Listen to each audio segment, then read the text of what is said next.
The day I passed my nursing board exam, I bought myself a cupcake from the bakery 2 blocks from the testing center. Chocolate with vanilla frosting. I sat on a bench outside and ate it alone, and I remember thinking, this is fine. This is enough. I'd gotten used to celebrating alone. I didn't call my parents first. I called my grandmother. She picked up on the second ring, the way she always did, like she'd been sitting by the phone waiting specifically for me. Well, she said. No hello, just well.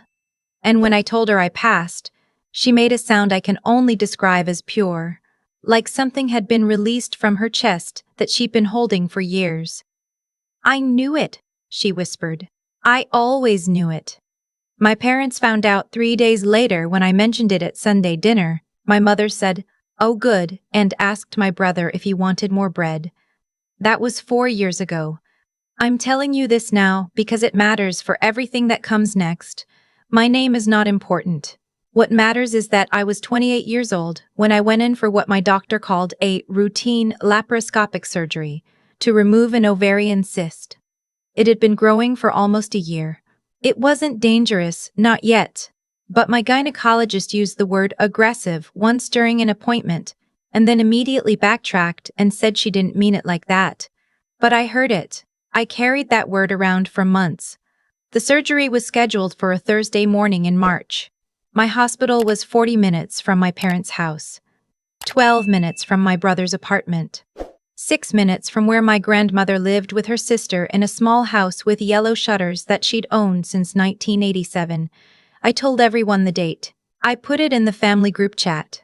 The one my mother had created and titled the Hargrove Fam Quantur, with the house emoji she thought was charming. I said, surgery is March 14th, 7 a.m., St. Augustine Medical. Outpatient, should be home same day. Just wanted you all to know. My brother reacted with a thumbs up emoji. My mother said, "Oh honey, let us know how it goes." My father didn't respond at all.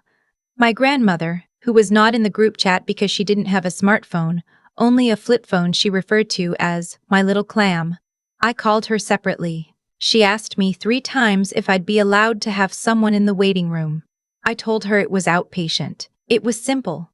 I'd probably be in and out in 3 hours, and I'd drive myself home. She said, "Over my dead body, you're driving yourself home from surgery."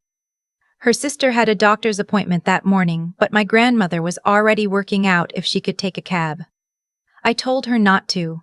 I told her I'd be fine. I believed that. I genuinely believed I would be fine, and I didn't want her to exhaust herself. And part of me, the part that had learned very early to need nothing from anyone, didn't want to be a burden. That was my first mistake. The morning of the surgery, I drove myself to the hospital at 6 in the morning. The parking garage was cold and echoey, and I sat in my car for a few minutes before going in. I wasn't scared of the surgery. I was scared of the part where I'd have to list my emergency contact and not feel a small sting of embarrassment about who I'd written down. I'd written my grandmother's name, Vera. Vera Alderton, née Walsh, age 74, 5'1", retired seamstress. The only person I knew would answer the phone at any hour of the day or night if I called. Check-in was uneventful. The pre-op nurse was kind and asked if anyone was waiting for me. I said my family was on their way. It wasn't exactly a lie. I had told them the information. The fact that none of them had offered to come was a different truth. I didn't want to say out loud in a hospital gown. The anesthesiologist came in, introduced herself, explained what would happen. The surgeon came, reviewed everything, marked the surgical site. A nurse held my hand while they put the IV in. I stared at the ceiling tiles and counted them. 42. I always count things when I'm trying not to feel something. They wheeled me into the OR at 7:40. What happened next, I only know from the notes. From what Dr. 300 Vlad Paulson told me afterward, from what the nurses told me, from what my grandmother told me later in pieces, sitting in the chair beside my hospital bed with her small hands folded in her lap. The surgery was not routine. The cyst had adhered to my fallopian tube. That alone might have been manageable, But when they went in, they found extensive endometriosis they hadn't detected on imaging. A typical presentation, Dr. Paulson said, which I later learned is a polite way of saying they were surprised by what they saw. The procedure that was supposed to take 90 minutes took almost 4 hours. There were 2 additional surgeons called in. They worked carefully, methodically, and they were thorough and precise, and I am grateful to all of them.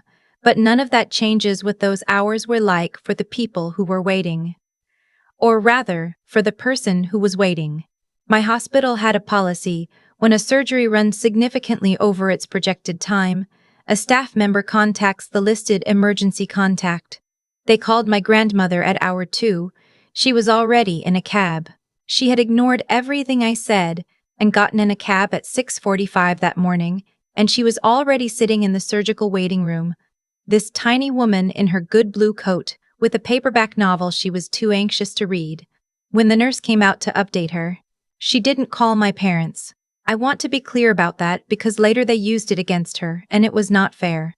The nurses had a contact list. My grandmother was the only name on it. She hadn't withheld anything. She simply was the only one who had shown up. My parents found out because my brother, completely by accident, saw a post. Not a post from me. From a cousin who had somehow heard and sent a worried message in a separate family chat I hadn't known existed. A chat my brother was in, that my parents were in, that did not include me. My brother texted my mother called my father, and my father, who had been approximately 40 minutes away all morning, who had not offered to come, who had reacted to my surgery announcement with complete silence. My father arrived at the hospital at 1 in the afternoon, 6 hours after my surgery had begun, 45 minutes after I had been moved to recovery. He walked into the waiting room and my grandmother was still there, still in her good blue coat. And he said to her, "Why didn't you call us?" She looked at him the way I imagined she had been looking at him for 30 years, which is to say with a kind of patient exhaustion. And she said, "You knew where she was." I woke up slowly. Anesthesia does something strange to time. You go under and it feels like blinking, but your body knows something happened in between.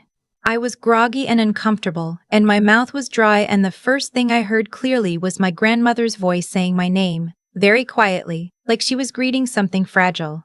I turned my head, and she was right there, beside my bed, still in her coat. Finally with the paperback put away. "Hi, sweetheart," she said. I couldn't say much. My throat was raw from the intubation. But I found her hand and I held it, and she didn't say anything else for a while, which was exactly right. My father came in about 20 minutes later. He stood at the foot of my bed with his hands in his pockets and said, "How are you feeling?" in the tone of someone making required small talk. And I said, "Tired." Because it was true and because I didn't have the energy for anything more complicated. He stayed for 45 minutes. He asked the nurse 2 questions about my discharge timeline. He said he and my mother had plans that evening. They'd already committed to something. He was sorry. He would have come sooner. But they hadn't known it ran long. He said this while my grandmother, who had been there for 7 hours, sat quietly and said nothing. He hugged me carefully before he left. Kissed the top of my head. Said, "You're tough, kid." He did not look at my grandmother when he walked out. My mother never came at all. I found out why that evening, when I was more alert, when the worst of the anesthesia fog had lifted and I was eating ice chips and watching the sky outside my window go from gray to dark. My phone had been off during surgery. When they returned it to me, there were 11 missed calls, 2 from a hospital number, the staff trying to reach next of kin. 1 from my grandmother, from before she'd arrived. 1 from my brother, checking in. 4 from my father, all clustered in a 30-minute window. And 4 from a number I recognized as my mother's sister's landline. And 1 text from my mother, sent at 12:07 in the afternoon. "Dad says you're out of surgery. Glad you're okay. Sorry I couldn't come. It's been a whole day over here. Call me when you feel up to it." A whole day over here. I stared at that text for a long time. Then I opened Instagram because apparently my brain wanted to punish me further. My brother had posted a photo, him and his girlfriend and my mother and my father, the four of them at a restaurant. The kind of restaurant with reclaimed wood tables and cocktails that cost $16. And the caption was, "Long overdue family lunch. Sometimes you need a reason to slow down." Posted at 12:32 in the afternoon. Posted while I was in recovery. Posted while my grandmother was still sitting in the waiting room in her good blue coat. I didn't react to the post. I didn't comment. I put my phone face down on the hospital tray and I stared at the ceiling tiles. White. Not the same as the OR. These had water stains in the corner. 3 of them. And I breathed. My grandmother, who had been resting in the chair with her eyes closed, opened them. I don't know if she heard something change in my breathing, or if she simply knew, the way she has always known things about me. "What happened?" she said. I turned my phone over and handed it to her without a word. I watched her look at it. She read slowly, the way she always does with screens. And then she set the phone down on the tray, and she folded her hands, and she was quiet for a moment. "Well," she said finally. "Yeah," I said. "Do you want to talk about it?" "Not yet." "Okay," she said, and she reached over and patted my hand once, firmly, like punctuation. "I'm not going anywhere." She slept in that chair that night. The nurses offered to find her something more comfortable. She declined. She brought out the paperback again around 9 o'clock and read with the small bedside lamp on, her reading glasses perched on the end of her nose, and I fell asleep watching her turn pages. I was discharged the next afternoon. My grandmother had called her neighbor, a retired teacher she played cards with on Tuesdays, and asked her to bring the car over so she could drive me home. I tried to protest. She looked at me with the specific expression that meant this conversation was over, and I stopped protesting. I spent the first week of recovery at her house. Yellow shutters. The bedroom that used to be my grandfather's study, with the same patchwork quilt she'd made in the early 90s, and never replaced because she said there was nothing wrong with it. She brought me soup I didn't ask for. She watched televised cooking competitions at a volume she turned down when I was sleeping, and turned back up when she thought I was awake. She did not bring up my parents. She did not ask me how I was processing it. She simply made the world around me very small and very safe for 10 days, and let me heal. My mother called 4 times that first week. I let it go to voicemail. Her messages were short and breezy. "Just checking in. Hope you're feeling better. Let me know if you need anything." The kind of messages that required nothing of her and implied that the offer of needing anything was hypothetical, because she had already demonstrated what she would actually do when I needed something. My father sent a text on day 3. "How's recovery?" 2 words. A question mark. I sent back "OK," because I didn't know yet what else to say and I didn't want to say anything I couldn't take back. My brother, to his credit, came by on day 5 with groceries and sat with me for 2 hours and watched a documentary I wasn't really paying attention to. He didn't mention the restaurant photo. I didn't either. We have always dealt with our family by not naming the things we see clearly. It wasn't until day 9 that I finally asked my grandmother something I had been turning over since I woke up in recovery. "Did you know," I said, "what they were like? Did you always know?" She was quiet for a moment. The cooking show was on, muted. A contestant was crying over a fallen soufflé. "I hoped I was wrong," she said. "Here is what I found out later. Here is the part that changed everything. My grandfather, my father's father, not my grandmother, had set up an education fund for me when I was 3 years old. This was not a secret I had known about. It was a secret I accidentally uncovered 8 months after my surgery. When I was going through paperwork my grandmother had saved, and found a letter from a financial advisor addressed to my parents, dated the year I started college. The letter referenced a disbursement. $34,000. Disbursed in full to my parents' account to be applied toward educational expenses. I put the letter down. I picked it up again. I had worked 3 jobs the second year of nursing school. I had taken out loans I was still paying down at 28. I had missed my classmates' birthday parties and study groups and weekend trips because I was picking up overnight shifts at a hotel front desk to cover my tuition gap. I had applied for every scholarship I could find. I had eaten a lot of peanut butter sandwiches. And there had been $34,000 designated for me, passed through my parents' hands, and I had never seen a dollar of it. I sat in my grandmother's kitchen with the letter on the table between us. And I watched her face. She didn't look surprised. That told me everything. "How long have you known?" I asked. She folded her hands. "I suspected," she said. "I didn't have proof. I didn't want to tell you something I couldn't prove." "What did you think they used it for?" She looked at the table. "The renovation," she said quietly. "They redid the kitchen and the master bath the summer before your sophomore year." I thought about that kitchen. Quartz countertops. A farmhouse sink. The kind of refrigerator with a screen on the door. My mother had shown me photos with pride. I had admired it. I had stood in that kitchen at Christmas, making myself feel nothing while she described the cost per square foot of the backsplash tile. I had stood in that kitchen that my education had paid for, and felt nothing, because I hadn't known yet what had been taken. I have a best friend. I have had her since we were 19. Since our first semester of college. Since she found me crying in a bathroom stall over a grade, and instead of leaving knocked on the door and said, "I don't know you, but I have animal crackers." Her name is Simone, and she is the person I called from my grandmother's kitchen with the letter in my hand. She was silent for a moment after I told her. Then she said, "Okay. We are going to figure out what to do." Not "I'm so sorry.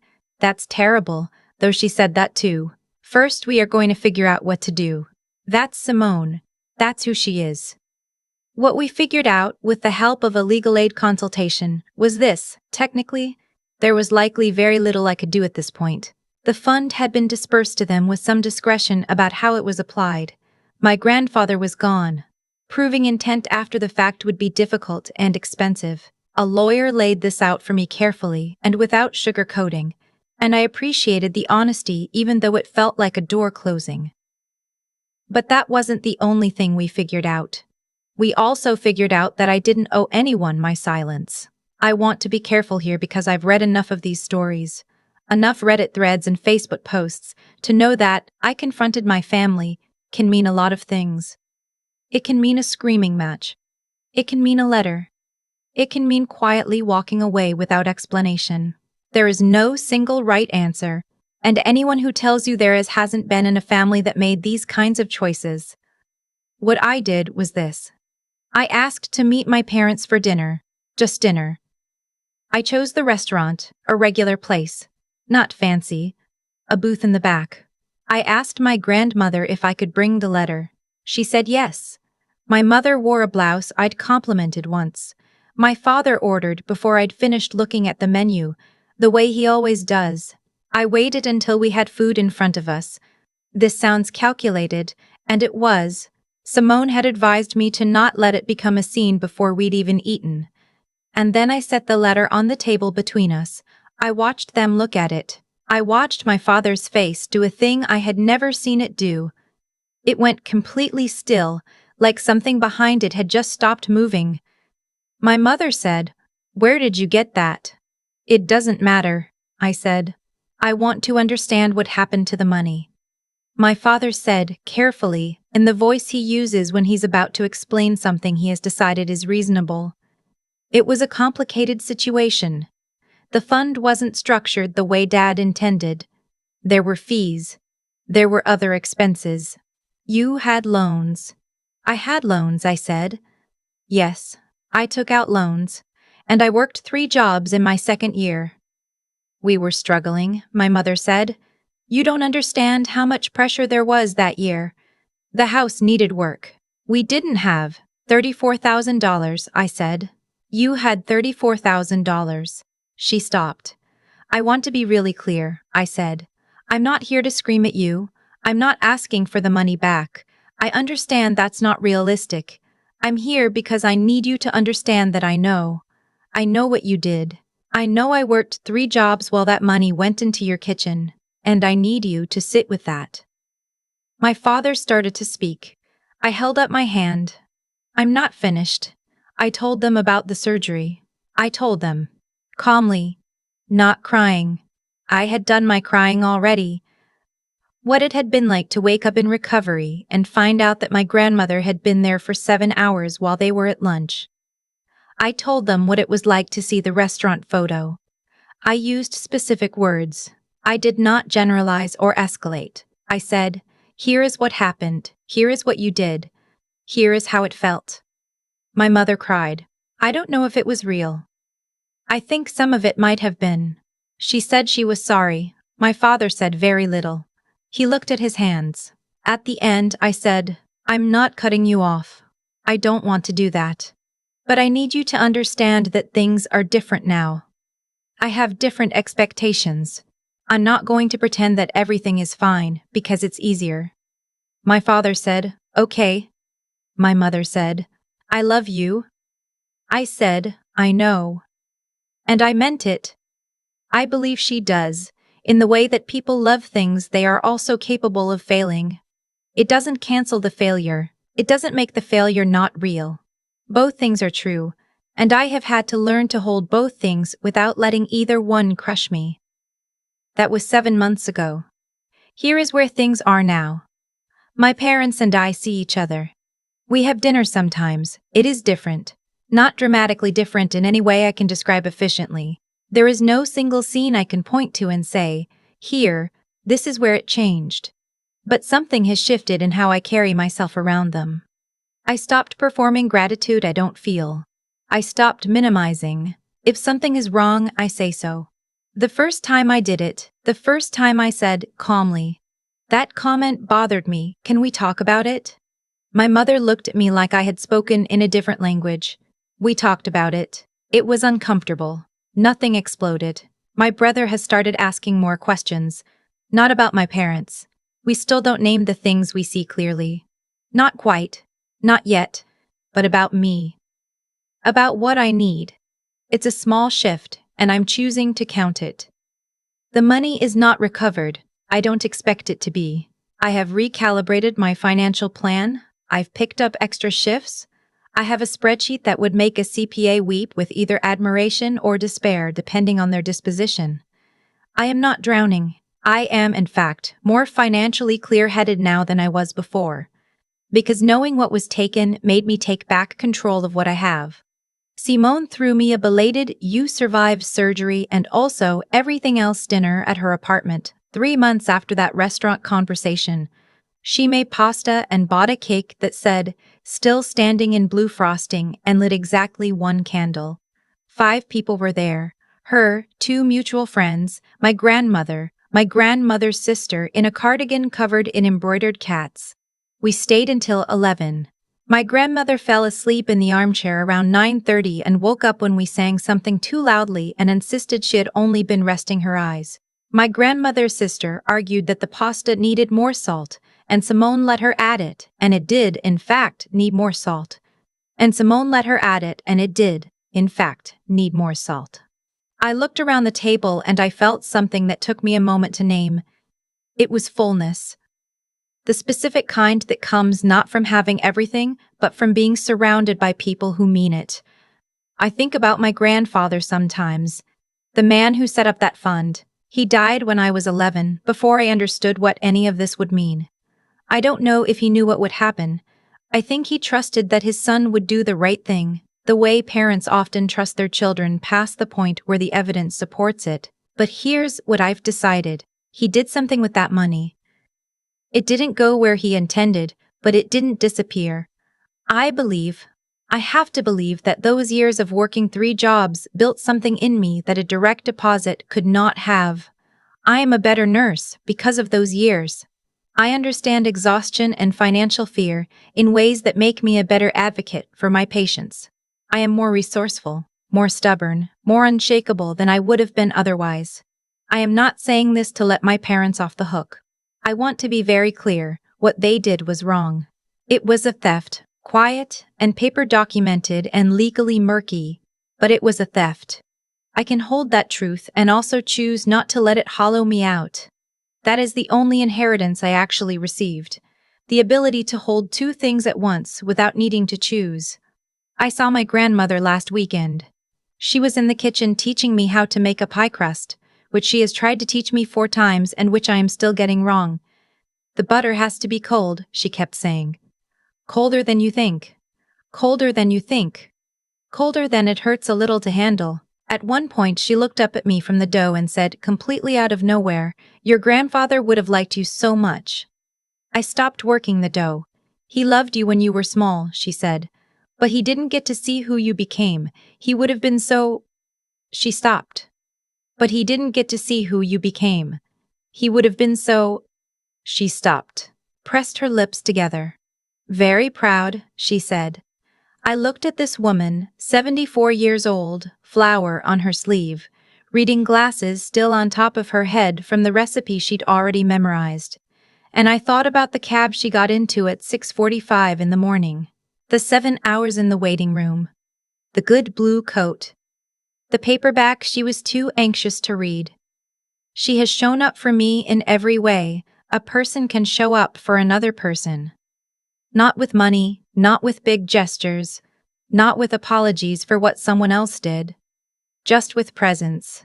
Just with, "I'm not going anywhere." I put my arms around her, flower and all. "Thank you," I said, "for everything." She patted my back the way she does, firm, twice, like punctuation. And then she pulled away and looked at the dough. "The butter is getting warm," she said. "Start over. Colder this time." So I started over. Colder this time. And it was, finally, right. I used to think that what my parents did, the money, the surgery, all of it, was just bad luck. The wrong circumstances at the wrong time. A version of events that could have gone differently if things had lined up some other way. I told myself that for a long time because it was easier than the alternative, which was accepting that the choices people make reveal something true and durable about who they are. But here's what I've learned. Slowly.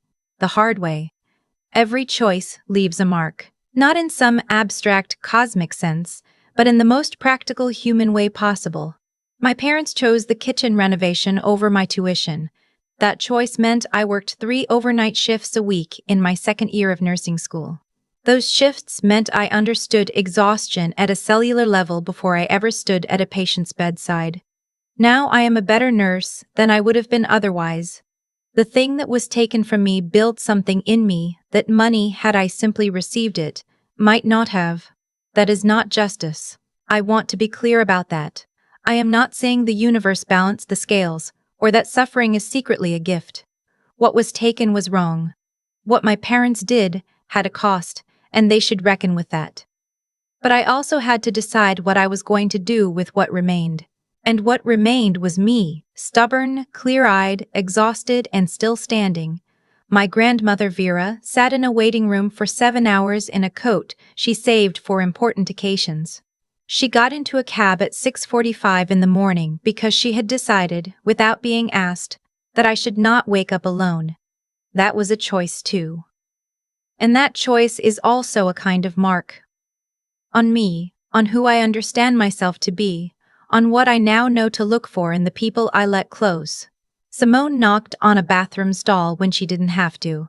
She showed up with animal crackers and then, a decade later, with a lawyer's number and pasta and a cake that said, "Still standing." These things are not small. They are, in fact, the whole point.